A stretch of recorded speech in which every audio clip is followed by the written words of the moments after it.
So we're at the top of the hour, 10 Mhm. a.m. Mountain Time, and welcome everyone. And we're on our second of four series by Margo van Greta, The Heart of Meditation.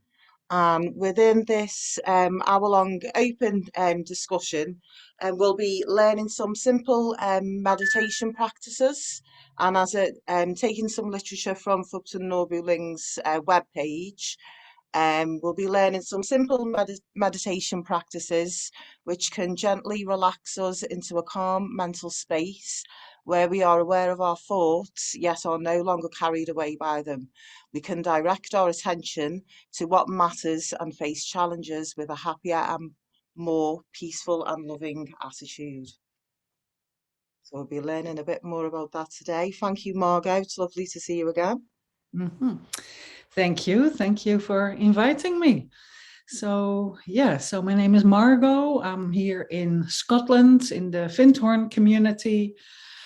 And I started a Buddhist group here about 10 years ago. We're just 10 years old. So I teach here, and now I'm delighted to be hosted by the Santa Fe Center. So warm welcome to you. So an overview. Today I wanted to do two meditations. So I'll introduce them first. There is an analytical meditation where we actually contemplate on a theme.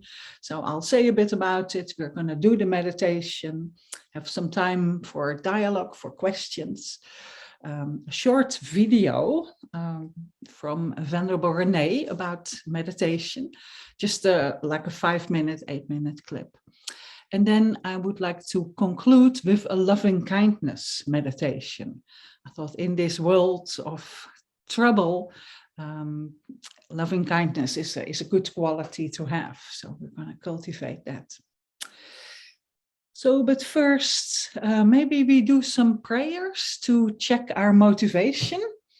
Maybe we can check our own motivation, why we are here, why you want to do this. And let's recite the refuge and bodhicitta prayer out loud. Let's do it in English. You can do it out loud while staying muted. So let's do that now. So, I go for refuge until I'm enlightened to the Buddha, the Dharma, and the Supreme Assembly. By the merits I create through listening to the Dharma, may I become a Buddha in order to benefit all sentient beings. I go for refuge until I'm enlightened to the Buddha, the Dharma, and the Supreme Assembly.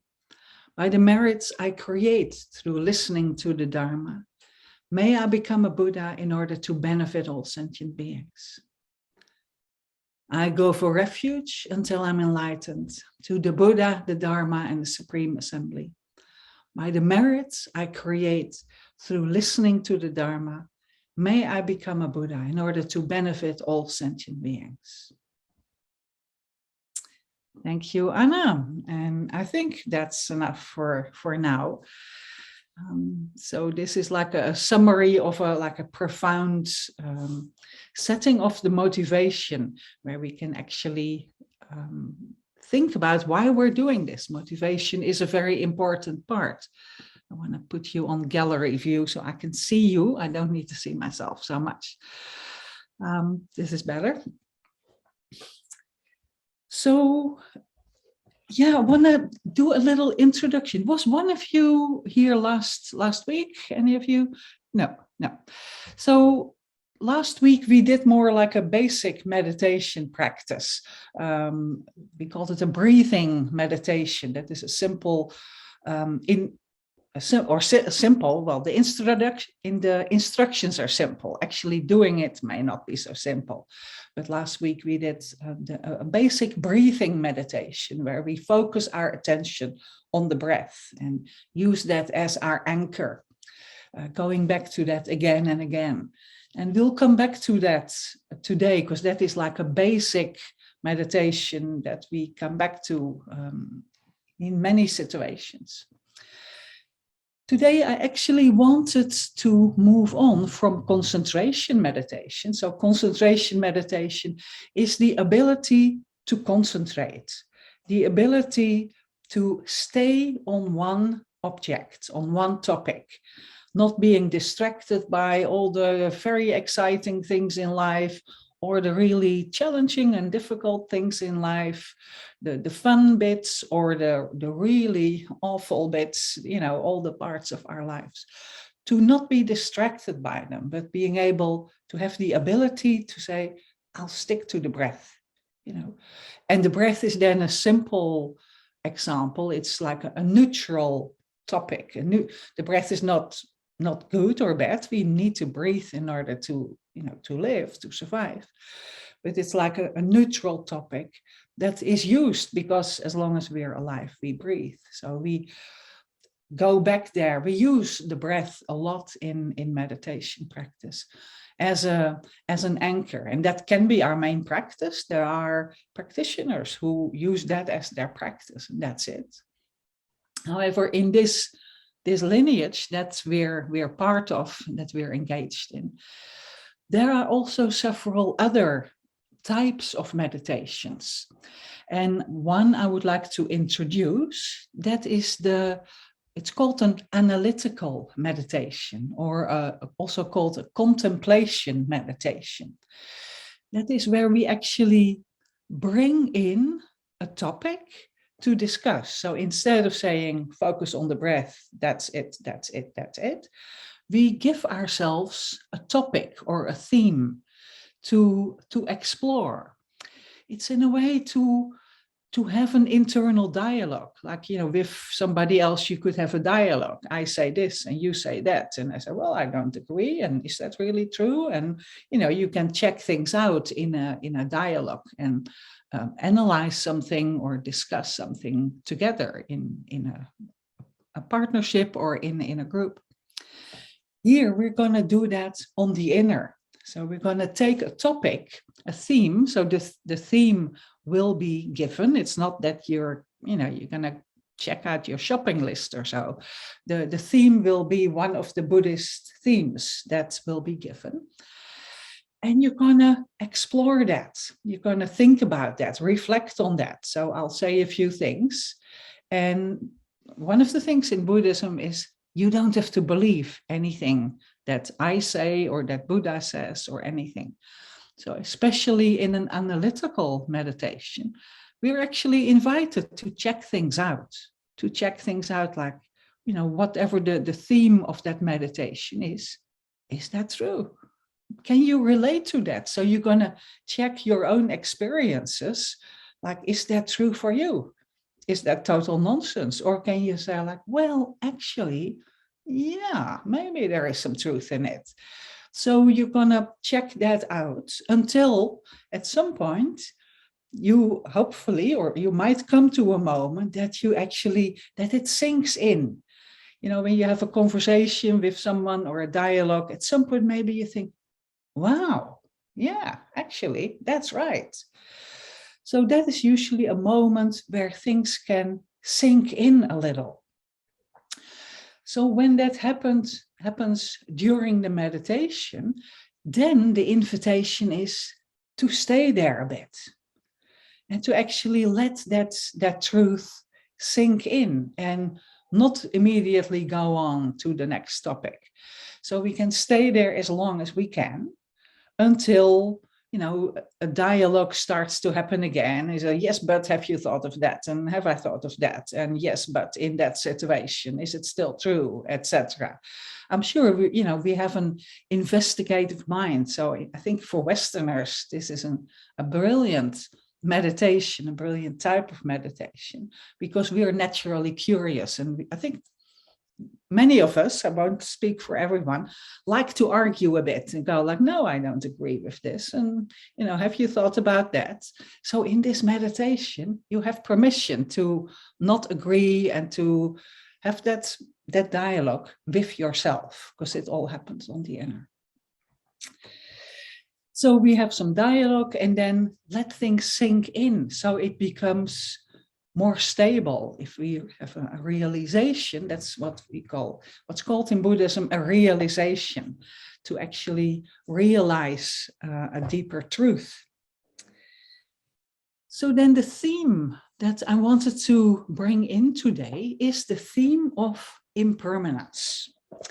The theme that everything is changing all the time.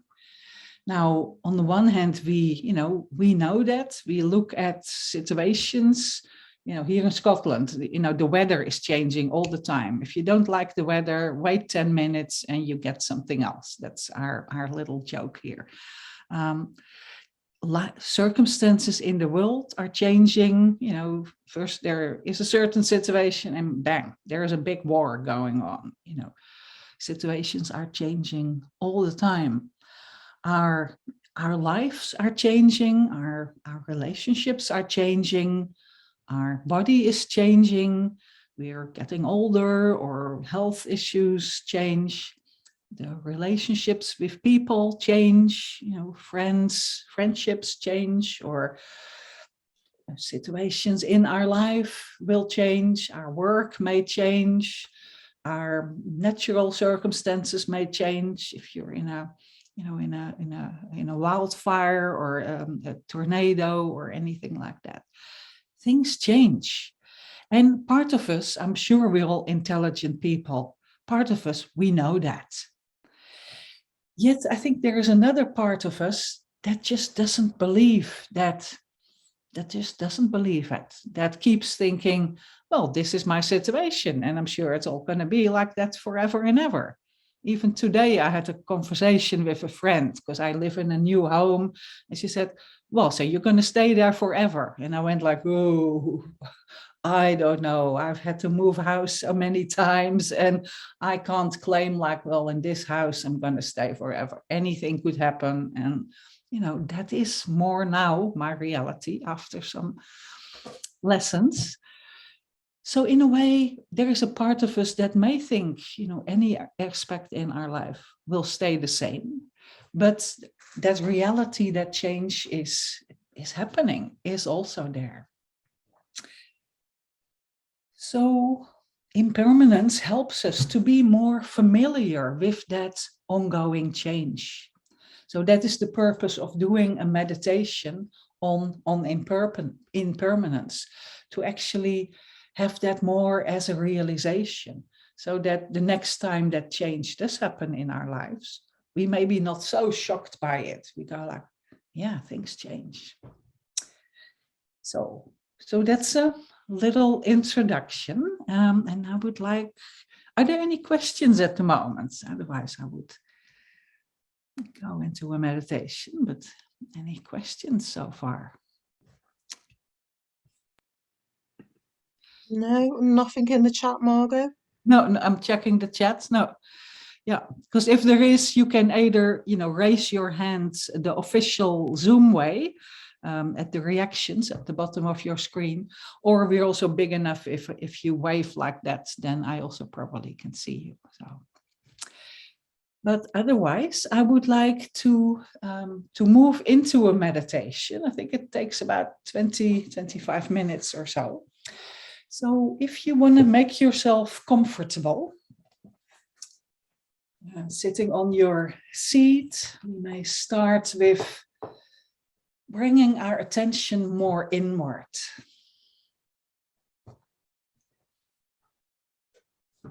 First of all, notice how you sit here. Feel your sit bones on the seat, your legs supporting you.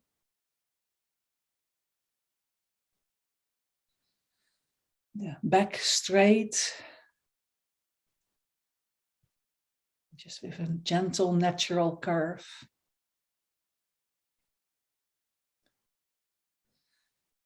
Shoulders relaxed.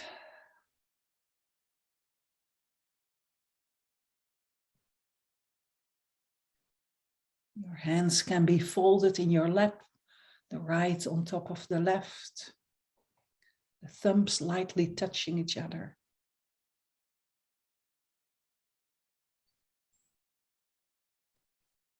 The back of the neck can be slightly stretched, slightly extended, or pulling in the chin a little.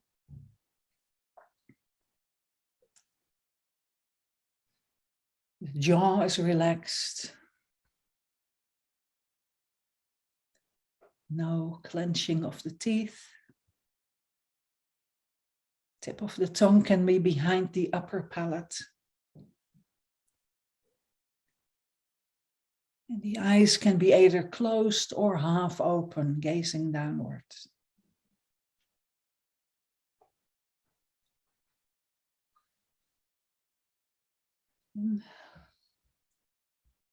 Let's just be aware of our breathing. One way to do that is to notice the movement of the abdomen, the rising and falling of the abdomen.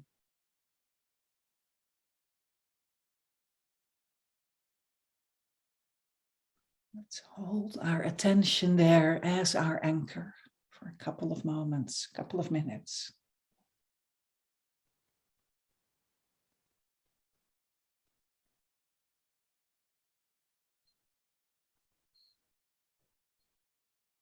Whenever there's a distraction, a thought, feeling, sensation, just notice it and come back to the breath.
Then I invite you to become aware of your body.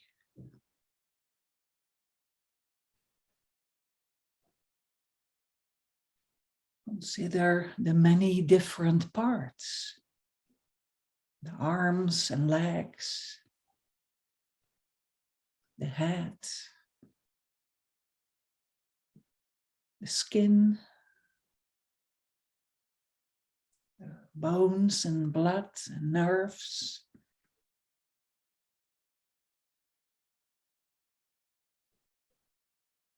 and the muscles.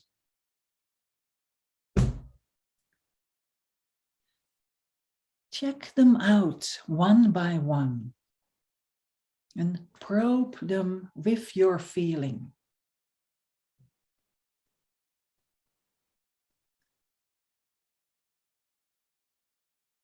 Contemplate the nature of these things.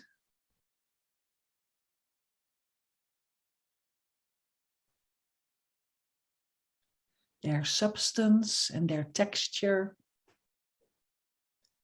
their shape and their size.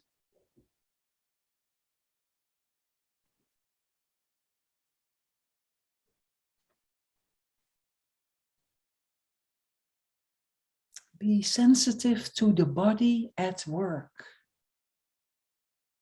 the movement that's going on each moment.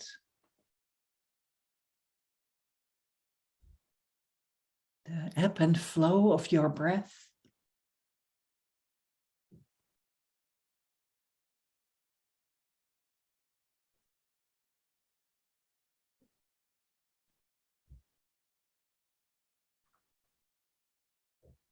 the beating of your heart,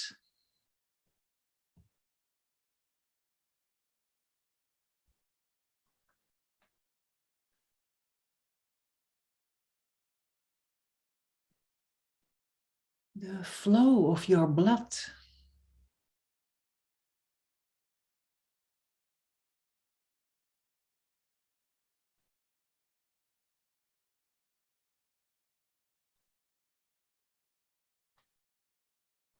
and the energy of your nerve impulses.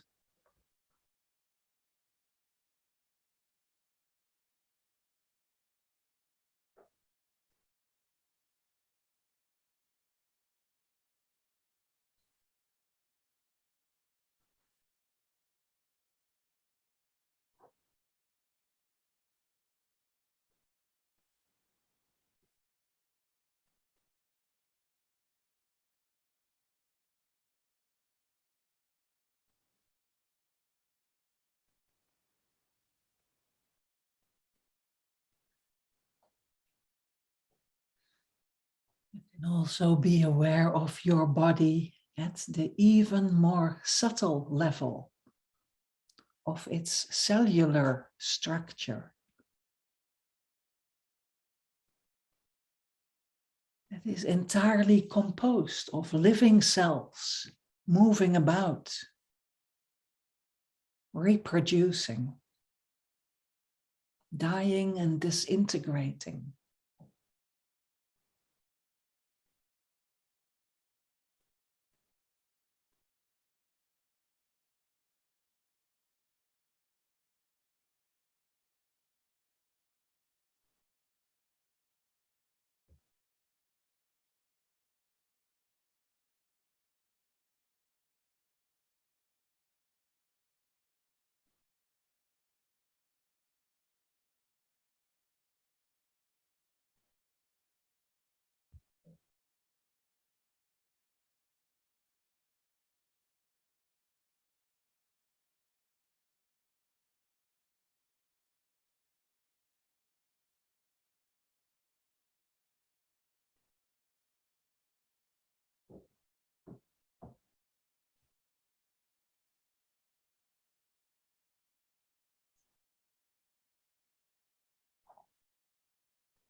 Now turn your attention to your mind,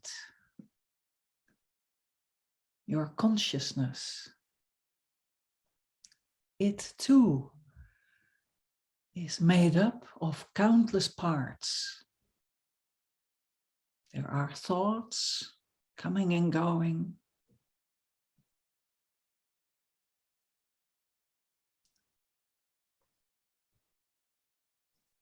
Perceptions.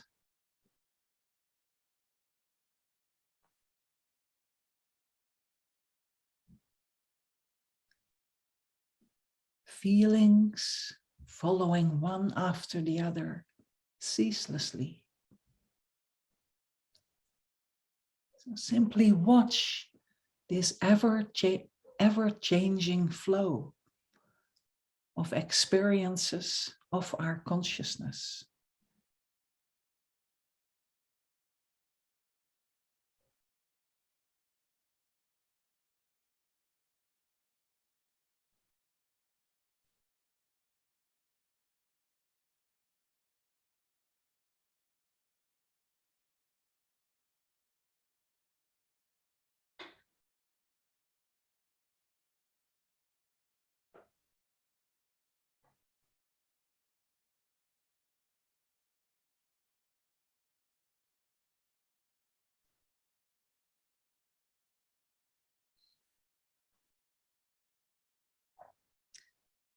After contemplating our inner world in this way,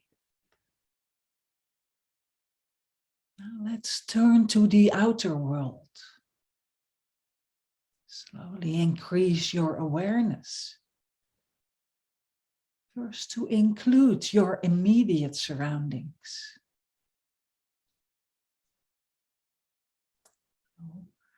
Picture in your mind the seat you're sitting on, the walls and ceiling of your room, space around you and the objects filling it.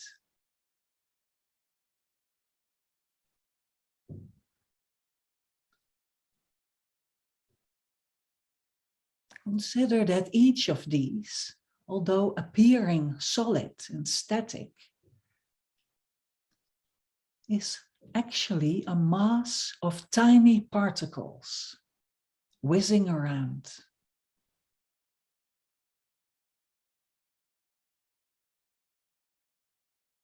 Just check and then stay with that experience for a while.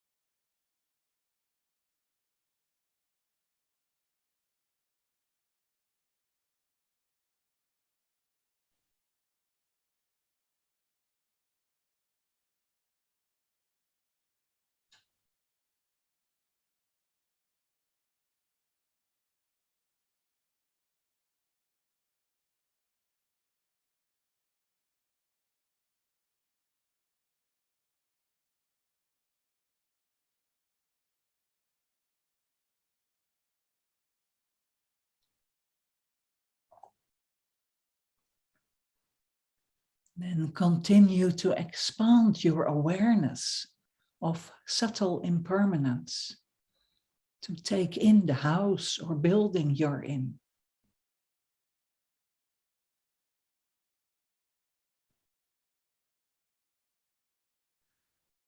The trees or streets,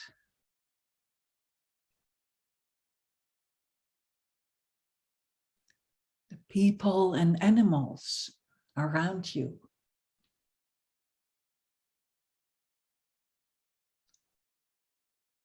The cars, cities and mountains. You can go as far as you like. Remember that each being or object you touch with your thoughts is at a very subtle level changing right now.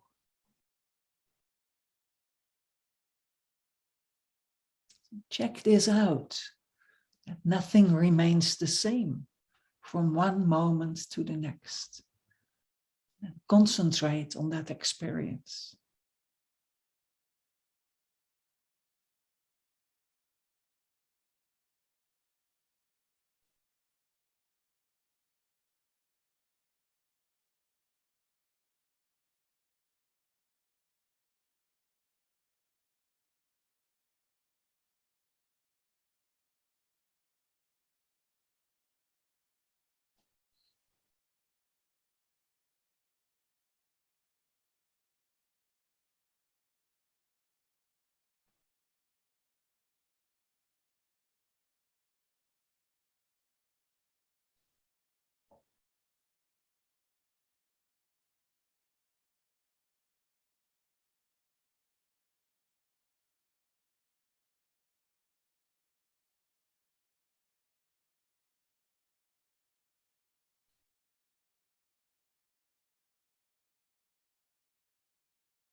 So anytime you have a clear, strong feeling of the ever-changing nature of things, hold your attention firmly on it for as long as possible.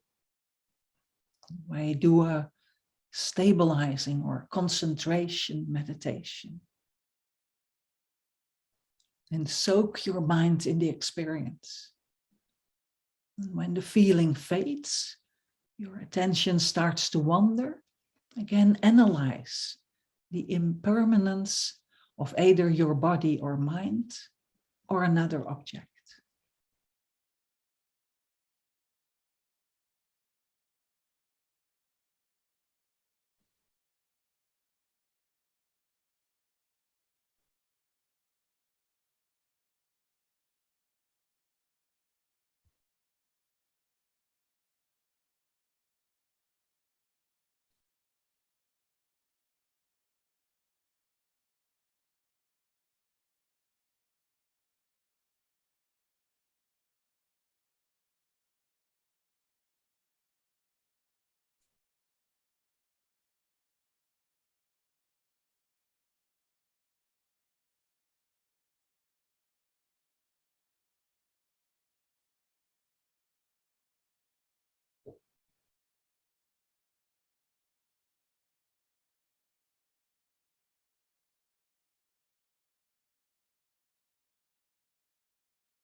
So then we can conclude our meditation with the thought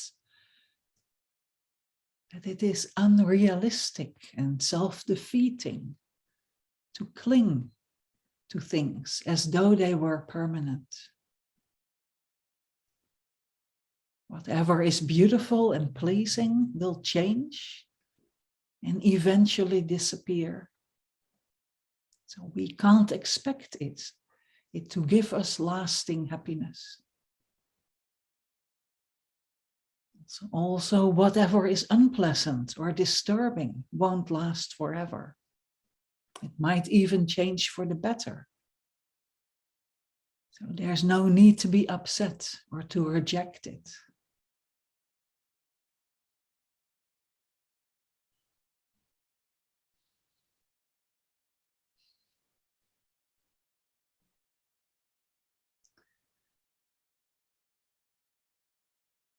And gently, let's bring our meditation to a close.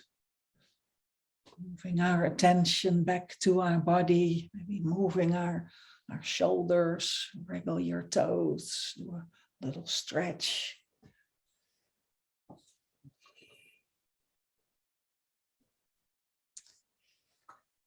Gently, let's open our eyes.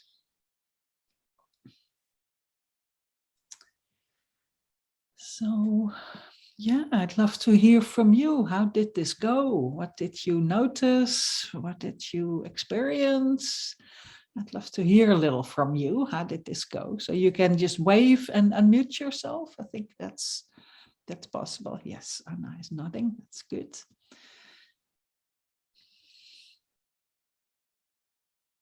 Any comments, observations, experiences? Yeah, no. I notice I've done this meditation many times, and it's always, or for me, it tends to be like refreshing, and there's always something new to discover. That's my experience. So the different parts of my life, the good parts, and also the not so good parts. And I think, oh, well, so the not so good part could change too. So that's a relief. Hi, Mary. Margo, thank you so much for this meditation. I think for me, what was so beneficial was I was very distracted this morning, and having you guide the meditation and hearing you lead it, it really helped me focus. It helped me land. I don't know if I would have gotten there myself or not today. Thank you. Thank you for sharing that. Yeah. Yeah.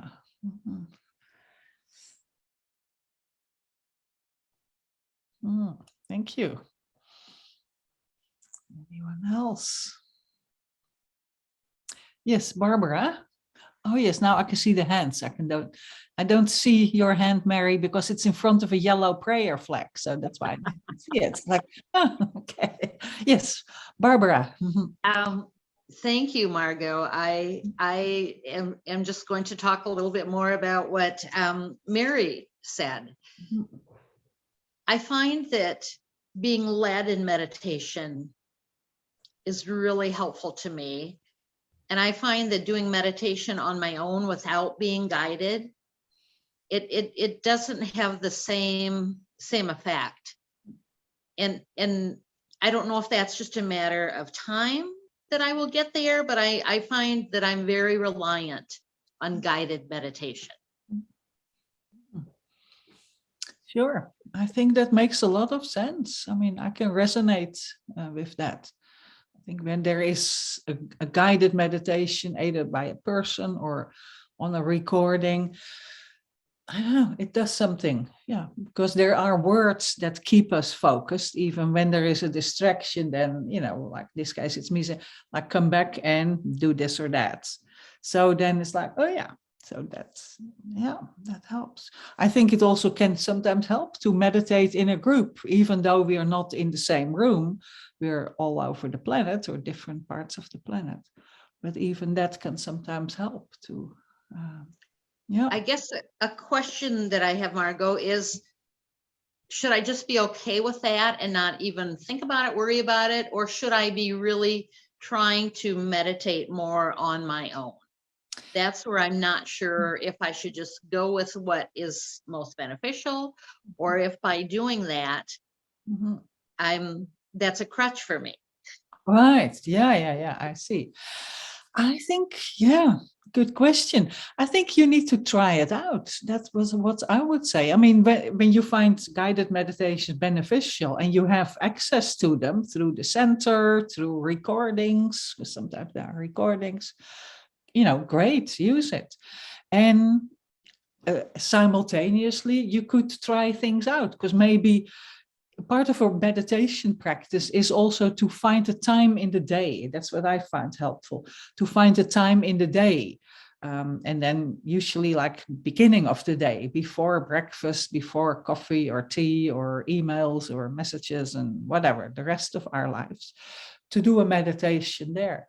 So that is then, you know, maybe not always a recording is available or a teaching is, or a guided meditation is available. So I think it might also be good to, you know, to try to practice that as by yourself, to say, okay, I've done this meditation yesterday or last week. Let me do that one again and see how it goes by yourself. While at the same time, you know, the next time there is another guided meditation that you can join in, then do so as well. So it's like being skillful in, you know, in bringing that meditation in your life, either as a regular practice, like early in the morning for, you know, 15, 20 minutes, however long you can do, as well as keep the momentum from a guided meditation, as you say, that's beneficial for you. So I don't know, does that make any sense? It does make sense. Yeah. And what I find that I will do is not like formal meditation, not sitting on my cushion. But if I'm like, this past week, I was at Disneyland. Oh boy. And I found being very overwhelmed by all the people and all the stuff and this, and I would take 5 minutes while I was waiting, you know, for my family. And I would meditate then. And it would only be a couple of minutes. But I did find that very helpful, but it wasn't like the formal meditation. But I guess I'm trying to bring my meditation into my everyday life, not just on the cushion. Yeah, sure. Yeah. So I find I am doing that, but when I sit to formally meditate on my own, it's like, okay, now what am I going to think about? What am I going to meditate on? And I don't know. Yeah. Whereas today, I mean, you just, by being guided, it brings me right there. Yeah. So- No, that's true. Yeah. These are all good things. Yes, meditating when you're in the queue for whatever, you know, definitely is great. Sometimes it helps to meditate out in nature. You know, I sometimes do that when I go out during the day and I'm just going to sit. I live near the beach, so then I can just sit in the dunes and just look out into space for a couple of minutes. That is more like, you know, an additional little treat for myself. So to say like, hey, I can just do it here. You know, I have Sunday afternoon, you know, I have a little bit of time. So yes, these are all skillful ways to, you know, to bring meditation in our lives. Absolutely. Yeah. Thank you. Yeah. Great. Thanks. Great observation. Anyone else? Because otherwise, because what you also mentioned, Barbara, about meditation and being distracted, and, you know, that is an ongoing thing. I mean, I can confess here, this is confidential. Okay, I just tell you, but, you know, I've been meditating for, I think, over 30 years, and this distracted mind is still, it's, you know, it's still happening. And in a way, I check that out sometimes with my, you know, my teachers, and often I hear like, well, that's what the mind does. You know, that's the mind is active like a young puppy, even after meditating for years. It is an active thing. So in a way, instead of, you know, beating myself up like, oh no, I'm a hopeless case and I'll never get anywhere, and all these thoughts that come up, to actually go like, well, that's what it is. And it's also something we can learn and cultivate. So I actually would love to show you a little video with Venerable René Fusey. How do I say his last name? He's a Swiss monk. He actually lives in the States, I think. And he is an excellent one for what we call the concentration meditation. Well, it's also called Shamatha. And I have a 5-minute, 8-minute little clip from an introduction video of the Discovering Buddhism video, How to Meditate. I just want to show you that clip because he speaks very clearly and very precise how to actually do this concentration meditation. I call it the ploop, ploop, ploop meditation. That's what he brings in. So I go, okay, any problems arising, you just go ploop, ploop, ploop, and they're gone. So that's his way to introduce the profound meditations. I'm going to share the screen here.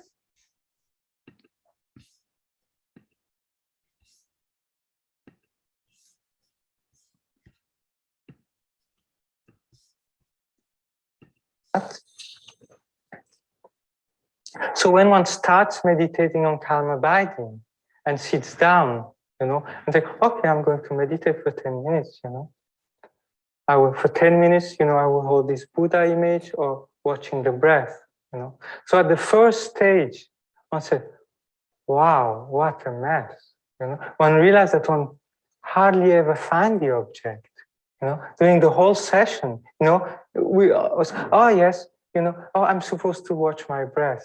And the mind goes all over the place, So just from time to time, actually, you remember you're supposed to watch the breath. But your mind, most of the time, is going all over the place, So this is the first stage of meditating on calm abiding, is that, one try, it's called placing the mind. It's actually trying to bring the mind onto the object in the first place, So the whole session is spent bringing the mind on the object, because most of the time it's away. So then the second stage is called placement with continuity. So there one is able to bring the mind on the object and stay it for a little while before losing it again. Right? So there's a continuity. Before there was no continuity at all. You just bring it there, poof, it goes off. You bring it there, it goes off. Here there is a continuity. Then the third stage is called patch-like placement. So there, at the third stage, you're able to stay on the object for quite a while. You stay on the object, and from time to time you lose it. But then, as soon as you lose it, you are aware that you're losing it, and you're able to bring the mind back. And then the fourth stage is called close placement. So at the fourth stage, from the beginning to the end of your session, you don't lose the object at all. During the whole session, you're able to hold on to the object. Right? There still is distraction and dullness, but one part of your mind never loses the object anymore. And then the fifth stage is called controlling. So because at the fourth level, you are able to stay for the whole session on the object, you decided. By familiarizing yourself with that, you reach a state of inner peace you never experienced before. Suddenly, it's like your mind was always like boiling water, and suddenly the boiling water has subsided, and you find that your mind inside experience a kind of tranquility that you never had before, and you realize, wow, that's quite pleasant. The difference between the fifth and the fourth is that the fifth, there's no more gross laxity and gross excitement, So, the gross aspect of this disturbance has subsided. You still have subtle dullness and subtle excitement, but not anymore the gross aspect of it, And then the sixth is called pacifying. It's very difficult to recognize because the object is there, it's stable, and it's clear. What is missing is the intensity of holding onto the object. So in general, when one reaches that state, it's better to lean towards the side of subtle excitement than to lean towards the side of subtle laxity, because subtle excitement is easy to recognize. At the seventh stage, you can stay on the object, boom, boom, boom, you sit there, you stay on the object, and from time to time, you have to check whether excitement and laxity has come about. But the main bulk of you sitting, you're completely there on the object. The excitement and dullness is not so strong anymore, you know. It doesn't happen often. And even if it arises, you just need to poof, poof, poof, you know, and the thought, they stop. You know, the emotion, they stop. It's a process from going from your ordinary mind, which has this thought and things like that, to go into your mind of calm abiding. So it's like entering into a tunnel or entering into something, you know. So you focus your mind on the object and you go to a certain stage to go into that mind of calm abiding. And then the 9th stage is called placement with equanimity. So there's no more effort, you know. As soon as you sit down, you know, you're so familiarized with that state of meditation. You just sit down and you're in that state, you know, for the whole session. You know, no matter how long, you can stay on the object without any excitement or any dullness. You know? So that's a fantastic state of mind. This is the 9th stage of calm abiding. It's not the fully qualified calm abiding. Then you have to cultivate that for a certain period of time. And then there's something which is, if you cultivate that, there's a transformation of your body and mind happening. There's a kind of physical bliss which arises and a mental bliss. You know? And this physical and mental bliss give rise to a special physical suppleness or pliancy or lightness about your body and a lightness about your mind. You know, a sharpness, a suppleness about the mind, a pliancy where you can apply your mind for anything virtuous you want, you know, whenever you want. The mind has always great enthusiasm, you know. You never lose enthusiasm for doing something positive, you know. So when this process has happened, you know, this physical and mental bliss has arisen, and then the physical suppleness and mental suppleness has arisen, you know, and gets stabilized, then this is called calm abiding. It's a very clear path. It's very well put down, you know, and so you know exactly where you are, what's your problem, and how to face it, you know, to go to the next stage. So this you find, you know, in the Lamrim tradition, in the section on calm abiding, you know, you have an explanation in detail on that, you know.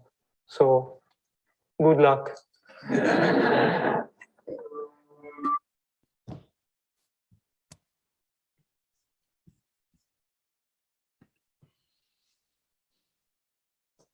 Okay, so you can watch the whole video. It's part of the Discovering Buddhism, How to Meditate. That actually you can access for free if on the FPMT website, if you wish.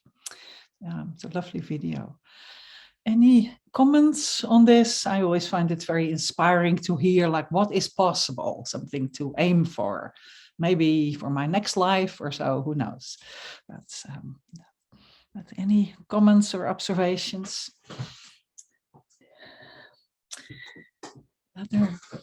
Otherwise, I would actually love to, thank you, Mary, for putting that in the link. Putting that in the chat. Oh yes, I'll just read it out. The new Discovering Buddhism series starts tomorrow with Venerable Robina in the module How to Meditate. So yes, absolutely, well done. 7 till 9 p.m. MDT. Yeah, so highly recommended. So what I would like to do now is actually to focus on another type of meditation, which is called a loving kindness meditation. So it's another guided meditation, focusing on the quality of love. So loving kindness in Buddhism is defined as the wish to bring happiness. So love is a quality we all have, and it's also something we all want. We may sometimes think we don't have enough of it. And it's also a quality we can actually cultivate. We don't have to sit and wait till it arrives.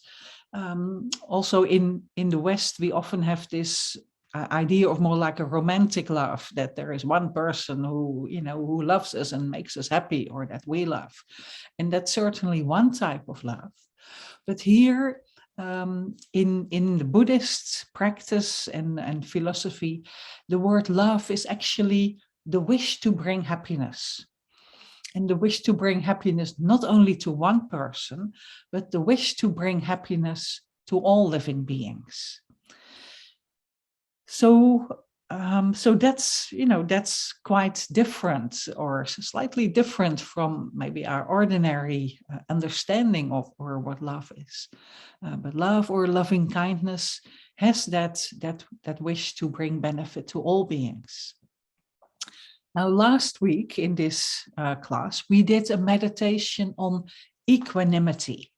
So equanimity is to have an equal regard to different types of people. So equanimity is actually a prerequisite for loving kindness. If we say, I want to love all all sentient beings, now that may not be so easy. We immediately, maybe people or groups of people come to mind that we say, yeah, but not that one, or not those people, or that's something we do. So yet, if we have this Buddhist ideal to work towards loving all beings, we also need to start where we are.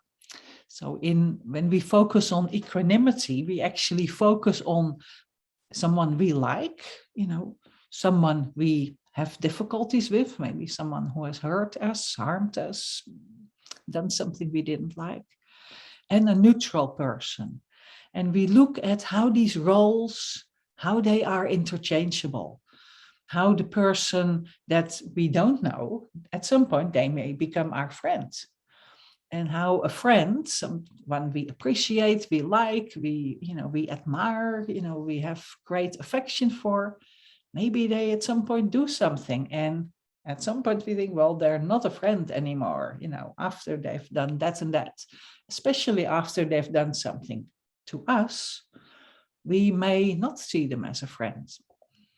And in the same way, someone we don't like, someone who has offended us, hurt us, done things we don't like or hurt us, that can change. Because again, they might at some point do something that, we really appreciate. They might say something friendly to us or do something kind to us. They may help us, and they may save our lives. They may just do something that's really helpful, and then our affection to them can rise, can change. So these roles, they can change, or someone we know, we like or dislike, at some point they move out of our lives and we don't see them anymore. So they become a stranger to us. So in a way, it's good to have like an understanding of equanimity, that, we tend to be more attached to people we like, our friends, our family members, maybe not, but there may be some people we actually like and say, well, they're good people, But just like that impermanence meditation we did at the beginning, all these roles are also impermanent. All these roles are also interchangeable, and the people in them. So that is in a way a good prerequisite to have, and something to be aware of when we want to do a meditation on loving kindness. So in loving kindness, we're going to focus on that quality of love to ourselves and then to others. Because also in a way, before we can really love others, we also need to love ourselves and respect ourselves, or appreciate ourselves, accept ourselves as we are, with all our imperfections. So that can really help then later to love others as well, to appreciate and have loving kindness towards others. So that's a little introduction. Any comments here or questions? Loving kindness. If not, then I want to invite you to join me in a loving kindness meditation. And again, I'll guide us through.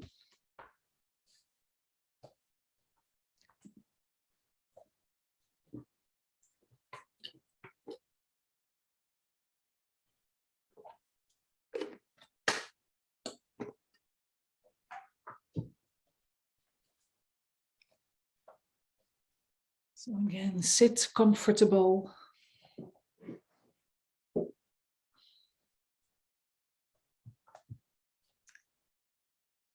Again, notice your body.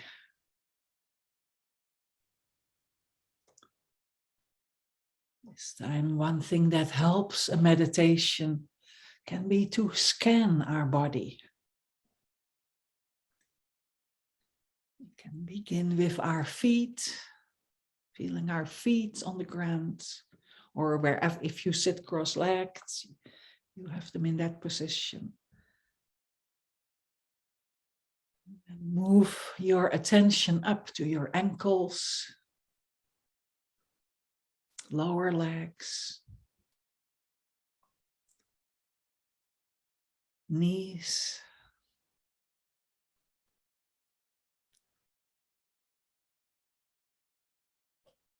the upper legs,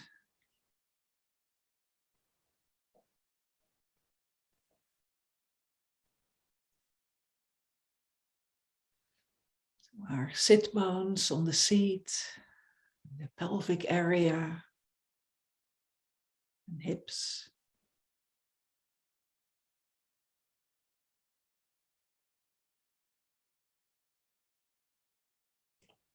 Moving up,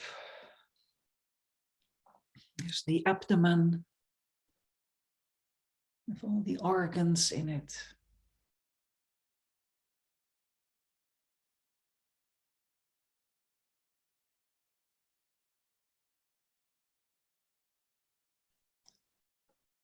Follow the back with the spine, with its gentle curve.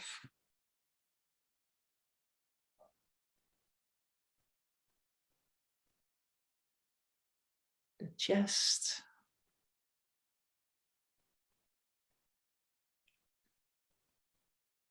The shoulders.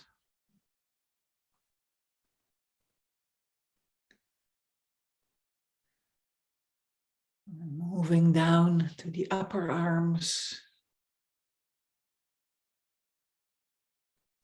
Elbows. Lower arms. The hands.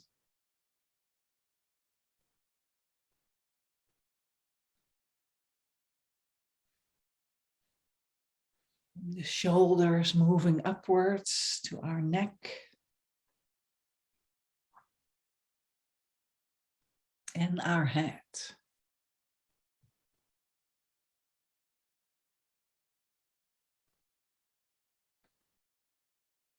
Including the face, all the muscles of the face.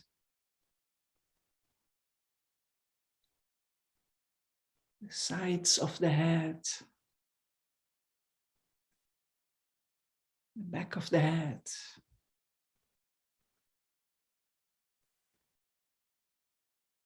Also the inside of the head.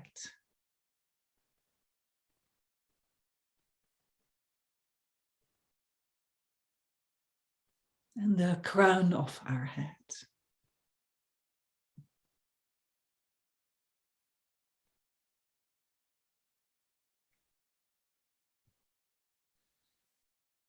And then bring our attention down again.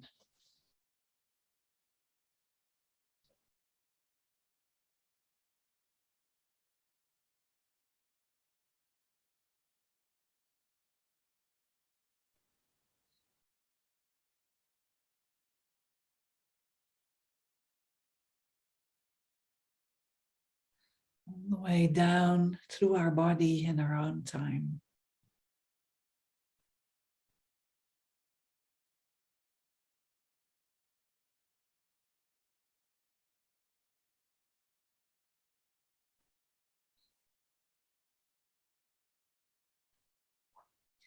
down to our feet.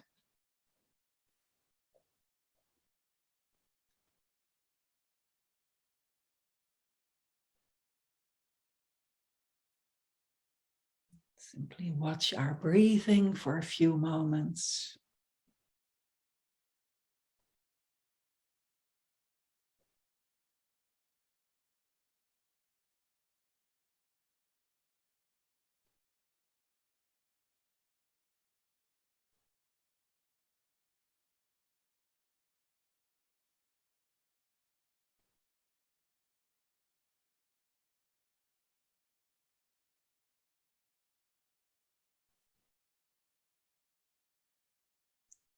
So now let's imagine that all living beings are surrounding you.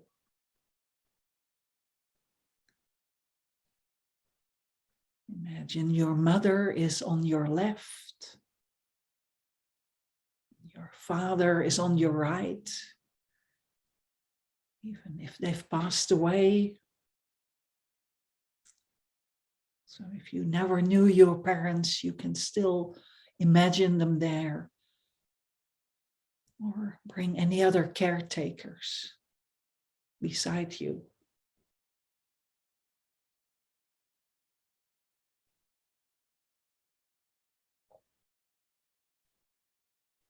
Then imagine other relatives and friends are behind you.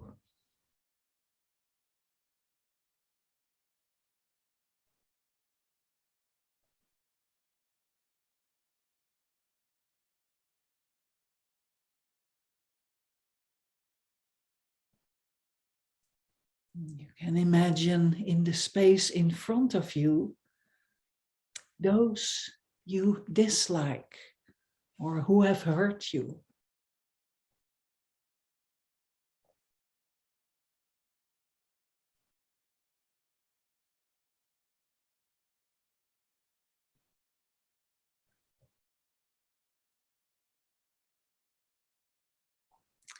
And then extending in every direction, right to the horizon, are all other beings.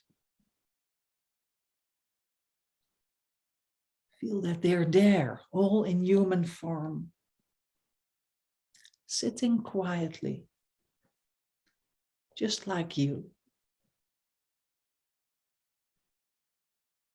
So stay relaxed, don't feel crowded or tense. But imagine there's a sense of harmony and peace that pervades everyone.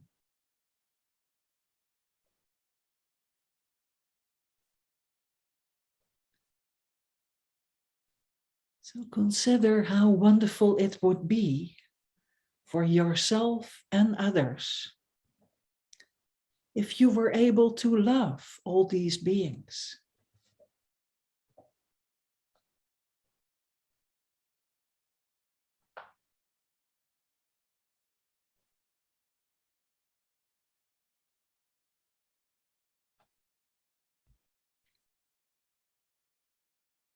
Consider that everyone wants to be happy and avoid suffering, just as you.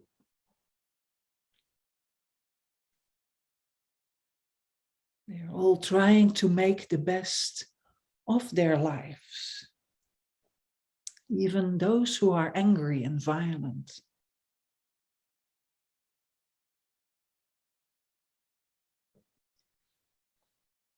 Now generate a feeling of love in your heart. You can do this by thinking of someone you love. And letting your natural good feelings for this person arise. Maybe a person, maybe it's a pet.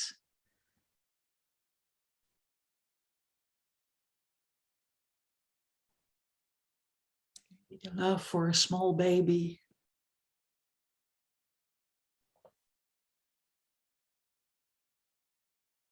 You might like to imagine your love as a warm, bright light. a positive, glowing energy in your heart area.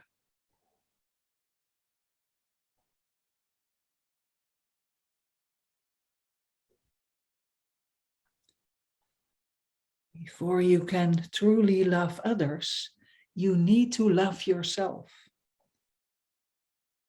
Loving yourself means accepting yourself as you are, with your present faults and shortcomings.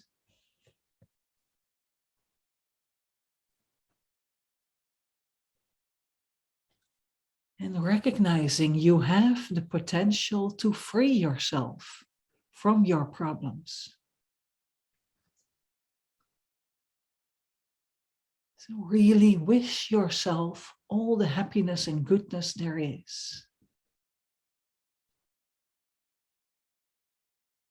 May I be happy.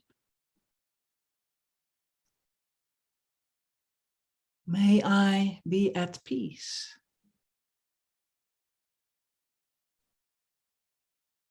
May my heart be open. May I be one with love.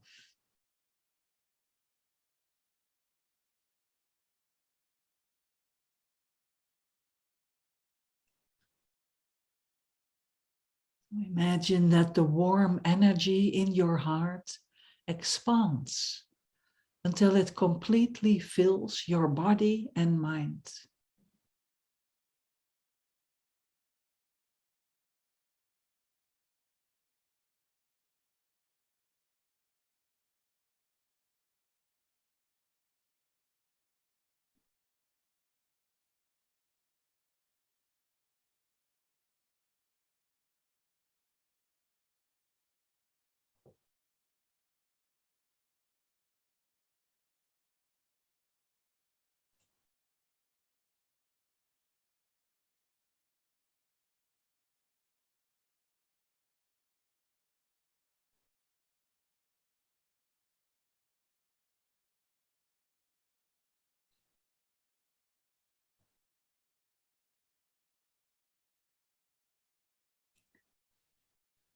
Now let your love flow out to others without any effort or pushing anything.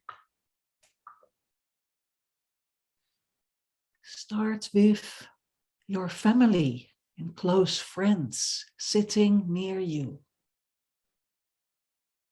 Imagine the warm, luminous energy radiating from your body, touching them and filling their bodies and their minds.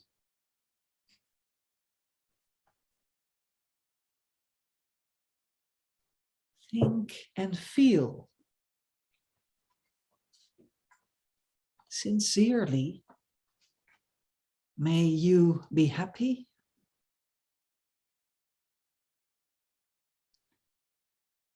May you be at peace.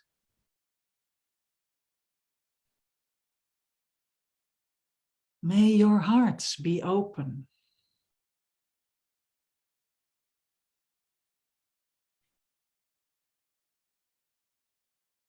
May you be one with love.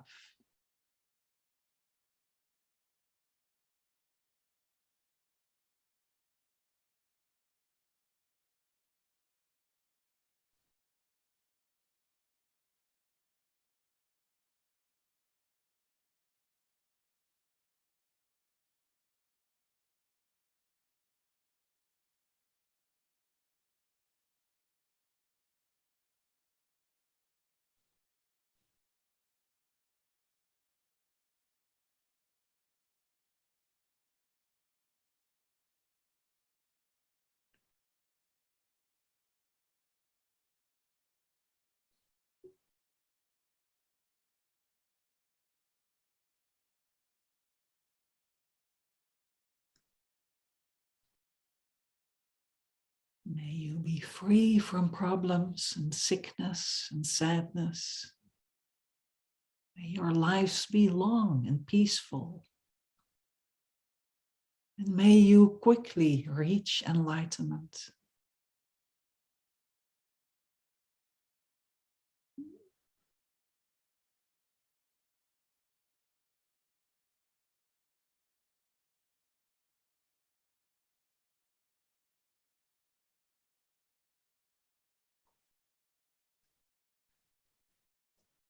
So now turn your attention to the people in front of you, those you have difficulty with at the moment.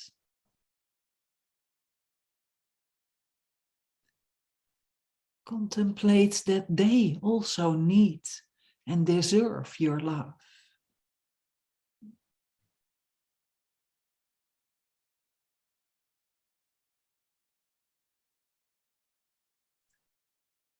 Imagine your positive, loving energy flowing out from your heart to these people.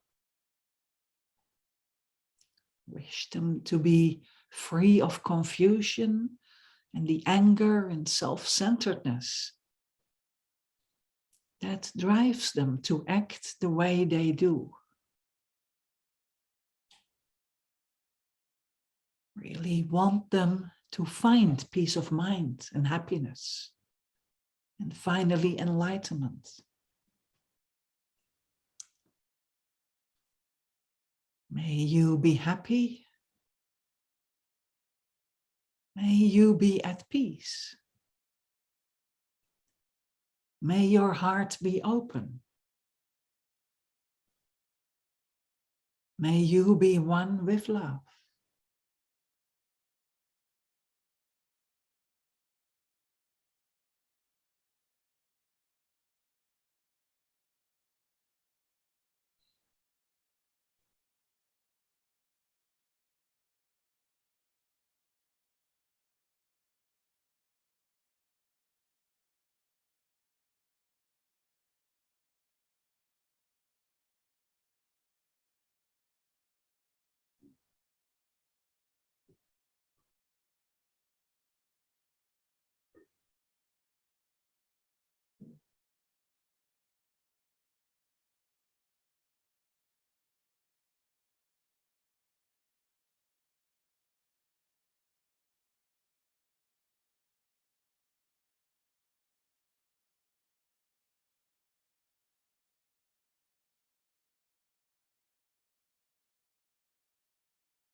So then expand your awareness and continue to send your positive, warm feelings out to all the other people around you. Love is an unlimited spring of good energy. So you don't need to worry that it will run out. Completely open your heart and imagine your love flowing in every direction,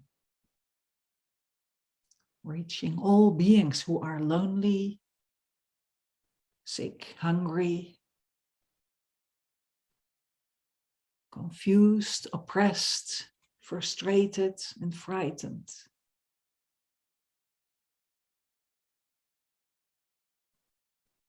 And especially imagine this loving energy going into war situations that we know of.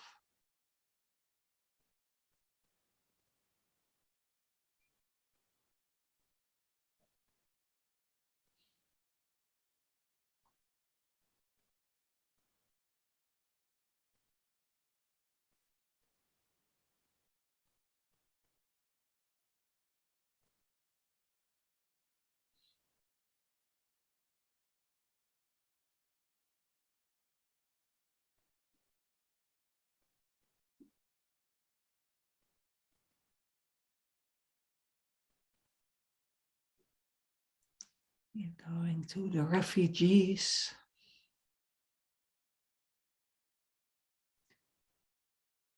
See that all their suffering disappears and their minds and hearts become peaceful.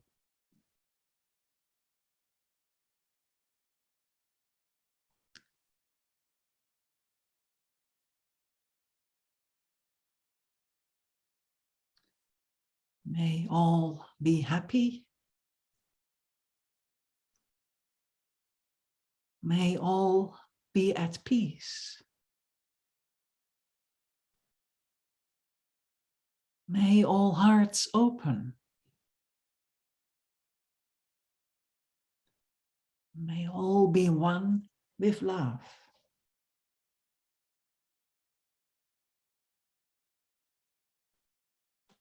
Concentrate on this as long as possible.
So let's conclude this session by thinking that you definitely have the potential to love everyone, even those who annoy or hurt you, and also those you don't know. Let's generate a strong wish to work on our own anger, our own impatience, selfishness, and all the other problems that prevent us from having love.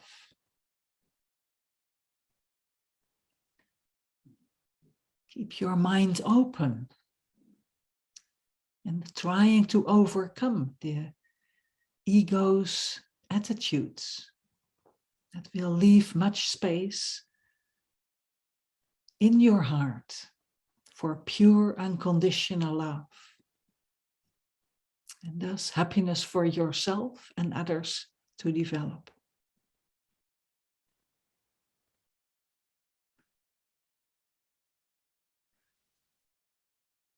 Let's dedicate the positive energy of our meditation and our whole session to all beings, that they all find happiness and enlightenment.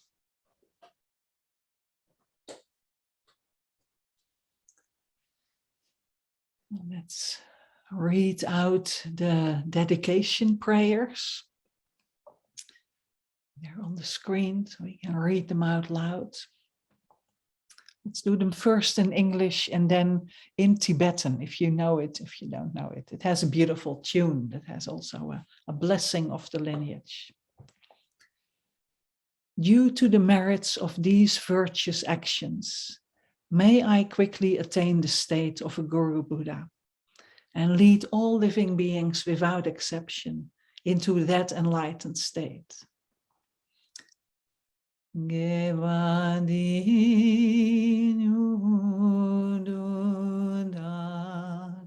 Lama sangye drum gyune droma chigyang malupa dei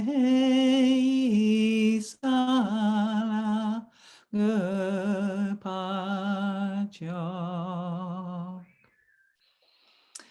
Changchup sam chakrem pache ma kye panam kye kyuchi kye manyam pa me payang gong ne gong du pelva shok. May the supreme jewel bodhicitta that has not arisen arise and grow, and may that which has arisen not diminish, but increase more and more. Thank you, Anna.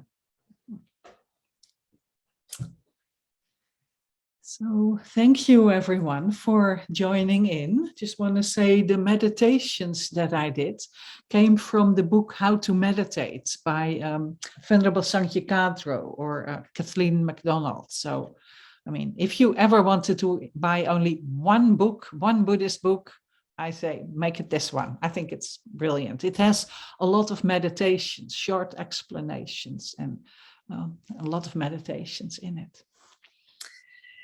So yeah, thank you everyone for your participation, your meditations. Thank you, Anna and Mary, for being here and supporting this. And yeah, there's another session again next week.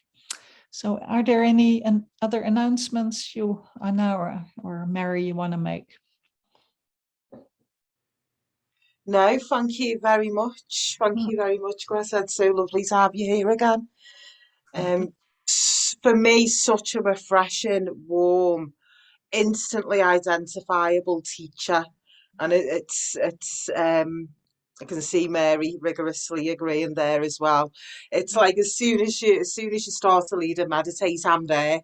It's like I'm just, for some reason, it's just your voice, your energy. It's just so refreshing. So thank you.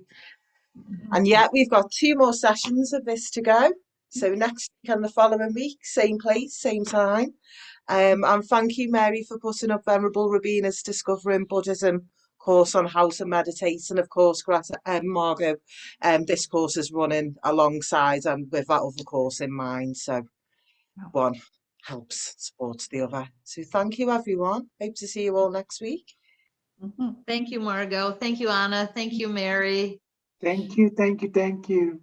Thank you so much. Thank you, Victor.